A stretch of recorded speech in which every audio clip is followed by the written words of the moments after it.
Kita perlu faham juga teman-teman, di sini ada poin penting saya ingin titik beratkan. Banyak orang salah faham, begitu sudah faham atau membaca dari dalil seperti tadi, mereka anggap sudahlah kalau gitu, dunia tidak usah kita nikmati.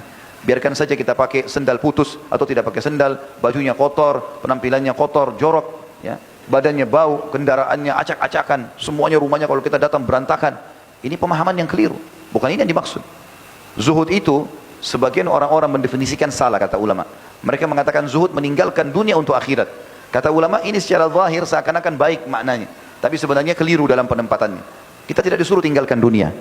Karena baginda Nabi SAW makan kambing, daging kambing, dan beliau sangat gemar dengan itu. Bahkan beliau gemar sekali dengan tharid, dan tharid adalah roti gandum yang ditebari di atasnya kari kambing. Itu makanan favorit Nabi SAW. Beliau menikmati makan kurma dan semangka, sampai beliau mengatakan panasnya ini ditunjuk kurma, didinginkan dengan dinginnya ini, ditunjuk semangka, lalu ditunjuk semangka, dinginnya ini ya dihangatkan atau diimbangi dengan panasnya ini. Beliau makan sallallahu alaihi wasallam. Nabi SAW menggunakan pakaian yang sangat indah dan bagus. Tidak pernah Nabi SAW pakai baju kumuh. Sebagaimana disebutkan di dalam banyak riwayat, antaranya hadis Bukhari, kalau Nabi SAW pernah dihadiahkan baju oleh seorang wanita, dan baju itu mantel musim dingin, sangat bagus. Dan Nabi SAW orang yang sangat tampan, ya. Sebagian ulama mengatakan kalau Yusuf alaihissalam diberikan sepertiga kekayaan dunia, maka Nabi SAW diberikan lebih daripada itu. Orang kalau melihatnya suka, tampan, ya, bersih, putih. Nabi SAW waktu dihadiahkan beliau pakai, dan semua sahabat di masjid kagum.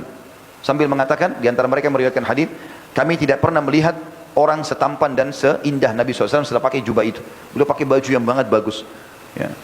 Beliau pernah menolak baju satu-satunya waktu Umar bin Khattab tawarkan karena sutra. Dan laki-laki tidak boleh pakai sutra. Ada baju sangat bagus dari sutra. Lalu Umar bin Khattab mengatakan, ya Rasulullah, tidakkah anda beli baju ini? Lalu kemudian anda pakai pada saat hari Jumat, menyambut tamu, hari raya, Idul Adha, Idul Fitri. Maka Nabi SAW mengatakan, tidakkah kau tahu hai Umar bahwasanya Allah telah mengharamkan bagi kaum laki-laki sutra? Enggak boleh. Berapa hari kemudian Nabi SAW mengirim baju sutra yang sama itu, jubah, kepada Umar bin Khattab. Lalu Umar heran. Berapa hari lalu Nabi SAW melarang, kenapa sekarang Nabi malah kirim? Maka beliau segera ke rumah Nabi SAW lalu mengatakan, ya Rasulullah, bukankah anda melarang kami untuk menggunakannya? Kenapa anda kirim kepada saya? Kata Nabi SAW, aku tidak mengirimnya untuk kau pakai, tapi sedekahkanlah. Gitu kan? Karena itu haram, tidak boleh. Orang kasih kepada saya, sedekahkan saja. Maka Umar pun mengirim kepada adiknya yang masih kafir di Mekah. Sampai keluar fatwa sebagian ulama bolehnya memberikan hadiah saudara atau kerabat yang masih kafir, karena masalah perbuatan atau diambil dari sikap Umar radhiyallahu anhu ini. Itu saja yang Nabi SAW tolak. Tapi kalau hadiah semua Nabi terima.